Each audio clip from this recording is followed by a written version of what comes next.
first, I want to just give Georgia Southern a lot of credit. Coach Henry is doing a great job down there. The guys play hard.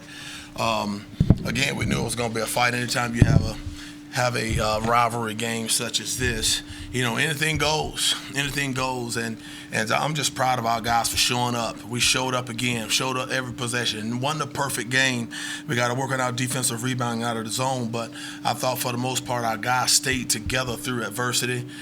We didn't kind of splinter. We didn't, stop making quality decisions. And I'm very, very proud of our growth. Sitting here 2-2, getting ready to move on to game number 5. I don't have the stats in front of me, but whatever the difference in free throws feels significant in a game with overtime. I know it's double digits. Yeah, and we made them down the stretch, and so when you can have some poise, to be able to knock your free throws in down the stretch, which has been an Achilles heel up to this point of our season, but you can see the guys' concentrating levels have improved as we move forward, and I couldn't be more proud of our guys for having that level of maturity and that level of poise at the line down the stretch. What do you think the difference was? You've been in some of these spots this season, and it's not gone this way. What do you think the difference was tonight? Our guys just committed to playing the right way, and again, this is the 4th game of our year. I've seen some massive growth.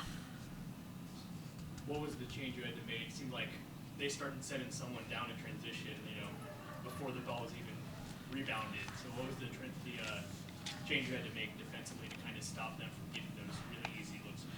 We didn't have to make any change. We just execute what we teach, execute what we went over in our game plan. Well, number one, to start off by quality shots on our end, and I know a lot of people losing their hair about the shot clock violation at the end of the game, but I would rather have those dead ball turnovers than live ball turnovers, and we run the clock down. But getting quality shots on the offensive end will help your transition defense, all right? Because everybody on the floor know where the shot is coming from, who's taking it. But it really wasn't a change. It was just us focusing on our executing of what we practice. Georgia Southern's a team that takes a lot of threes anyway, but did you like the qualities of threes they were taking? Yeah, absolutely. I'm not certain that Tenari fouled on that 3-point play, but you know what? We all are human, but it didn't cost us the game. But yeah, I'm very pleased with the quality of shots or the lack of quality of shots that they got. What did it mean to get Zarik back in the lab and get his sort of contributions tonight? Oh yeah, now he's a well of a ball player, and for us to have that type of production from him, what that's really, really good. We've challenged all of our guys to show up with a mindset to play as hard as you can for as long as you can with a level of concentration that allow us to win. But also you got to attach some intelligence and some urgency and a massively great attitude, and then that's how we're going to continue to move this thing forward. How nice was that 3-pointer at the end of the half? It was good. You know what? Time he shot it, I was standing right in line with the ball in the bucket. I was saying to myself, that joker's gonna go in, and it went right on in.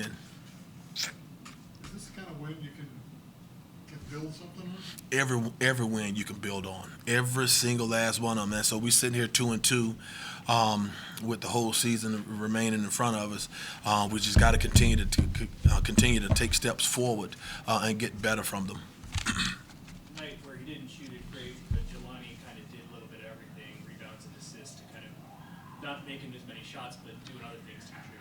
You guys, he had 8 points, 9 rebounds, 6 assists, and a steal. Yeah, he's a stat stuffer. He's a hell of a ball player. How's Clash? Is that shoulder? It's his shoulder. We don't know the extent of it.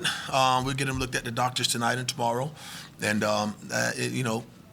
he's a tough kid. And so we'll get I'll get my reports on him later on tonight and tomorrow, and we'll make our decision as it relates to that at a later time. I guess it might be kind of rare to have a guy who plays 5 being the guy you lean on, who runs the court, gets the ball when you're getting free throws at the end of the game. But Cesar does it, Yep. gets those free throws. Yeah, no, and that takes a level of toughness, a level of intestinal fortitude, but it also takes some poise to knock those free throws down in that point of the game. So I'm very proud of him. He's a hell of a ball player too. We got a good team.